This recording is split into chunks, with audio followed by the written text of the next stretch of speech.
Hello everybody, welcome back to my YouTube channel. Thank you so much for being here. It's great to see you. My name is Spencer. I'm here for the fitness, the vlogs, and the vibes. If you're not new here, welcome back. In today's video, I'm going to be taking you through how to do an RDL. So RDL stands for Romanian deadlift, and it is one of my favorite exercises to grow your glutes and your hamstrings and really feel that burn. Okay, so with RDLs, like I said, they're one of my favorite movements. However, they can be done incorrectly, and when done incorrectly, you can get quite a lot of back pain, and obviously that's not what we want. We're trying to grow our hamstrings and our glutes, not putting strain on our back unnecessarily. So in this video, I'm going to go over all of the things you need to know, and hopefully by the end of this video, you'll know how to do an RDL like a pro, and you're never going to have that back pain if you do it again. So let's get into it. So first I'm going to go over some mistakes that I see a lot in the gym that are very easy to avoid and easy to correct. So the first one is not actually hinging at your hips, and instead it's just dropping the weight down with your upper body. So it looks a little bit something like this. So when you're hinging at the hips, you're sending the hips back all the way, and you're using your bum to kind of push yourself back up. But when you're just using your upper body to lower the weight down, it'll look something like this. Just like that. And usually with that, also what you'll find is the bar path is going to be a lot further away from your legs, and it's probably going to be more out here like this. Whereas when you're doing an RDL, you really want to kind of keep the bar as close to your legs as you can, because that's what's going to help kind of indicate in your mind to send your hips back rather than just dropping the weight down to the ground. Another really common issue I see is when you will just kind of drop the weight to the ground. I know it has the word deadlift in it, but we're not actually doing regular deadlifts. So instead of coming all the way down with the barbell to the ground, you want to just simply go until you feel the stretch in your hamstrings, and then that's when you know to stop. So what I'm going to do is I'm going to show you that with the barbell. So you don't want to be coming all the way down like that, because even just doing that one rep, my lower back was starting to hurt. So you only really want to go until you feel stretch in your hamstrings, and then you can come straight back up. Another really common mistake I see is when your toes will start to lift up during the movement, and I'm definitely guilty of this myself, don't worry. But it's really good if you try and think of your feet as almost little tripods. So the heel is one leg of the tripod, your pinky toe is another leg of the tripod, and then the ball of your foot is another leg of your tripod. And when you start to think about like that, as your feet being anchored into the ground, it helps provide a lot more stability as you're going down and coming back up, and it also will probably make sure that you're not going down too far, because I can't come down super far without my toes starting to want to lift up. Another common mistake people make is to do with the placement of kind of like their head and where they're looking during the movement. So you want to have a pretty neutral spine, so you don't want to be overextended like this, going down like that. You don't want to have your head super high up. You don't want to have it super low down either. You want to just kind of keep a neutral spine and then kind of gradually go down, so you can kind of adjust your gaze. So almost like your head isn't really moving.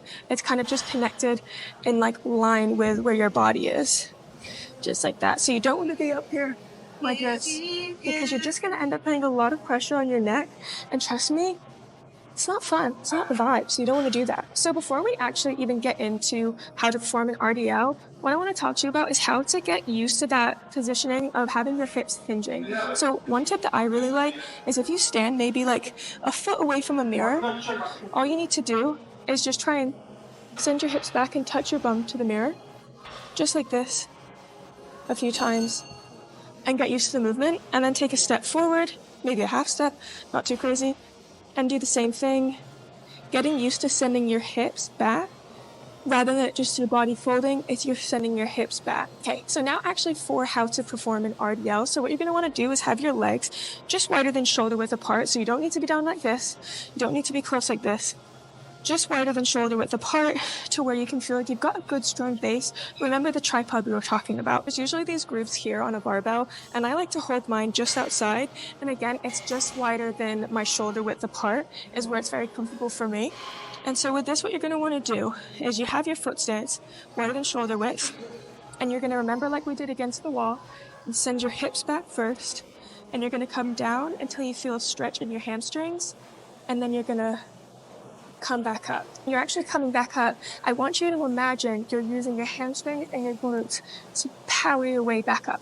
So you're not pulling with your upper body as such. Instead, you're kind of using this muscle here like this. Imagine you have a band around you that's connected here around your body, and the band's pulling you back up. And that's how you're really going to get the most out of this movement. So again, come down to when you feel the stretch, and then you come back up, come down to where your hips can't go any further back, and you come back up. Now, remember, everybody's range of motion is different, so what good form for me is might look a little bit different from you, because you might only be able to come to here and feel a really good stretch, and that's absolutely fine. Or you may need to come down a little bit further than me, and that's also fine. The key is knowing when to stop for you and your body. Another really common mistake I've seen people making when it comes to RDLs isn't necessarily with the form, but it's actually just going way too heavy and way too soon. So if you're not feeling the stretch in your hamstrings or in your glutes like you want to, a lot of people think they need to immediately increase the weight. And what I would say instead is slow the movement down. So when you're doing the RDL, instead of bumping up the weight, just have, say, 3 seconds on the way down, pause for a second, and then a slow bring it back up, and that will help put your muscles a bit more under tension and hopefully help you feel that stretch without having to go higher in the weight straight away. That being said, again, talking about weight, I know for me personally, sometimes when I'm ego lifting or I'm wanting to get a bit stronger than maybe I am, I can definitely do higher weights, but I don't feel the stretch as well, and I don't get the most benefit from the exercise. So every once in a while, I'll just lower the weight a little bit and see if that feels better to me than the weight that I was using. Okay, thank you so much for watching this video. I hope you enjoyed. If you like content like this, make sure to let me know. Be sure to give this video a like and comment down below if you're going to use these tips. And yeah, I hope you're having the best day ever wherever you are, whatever you're doing. I love you. Goodbye.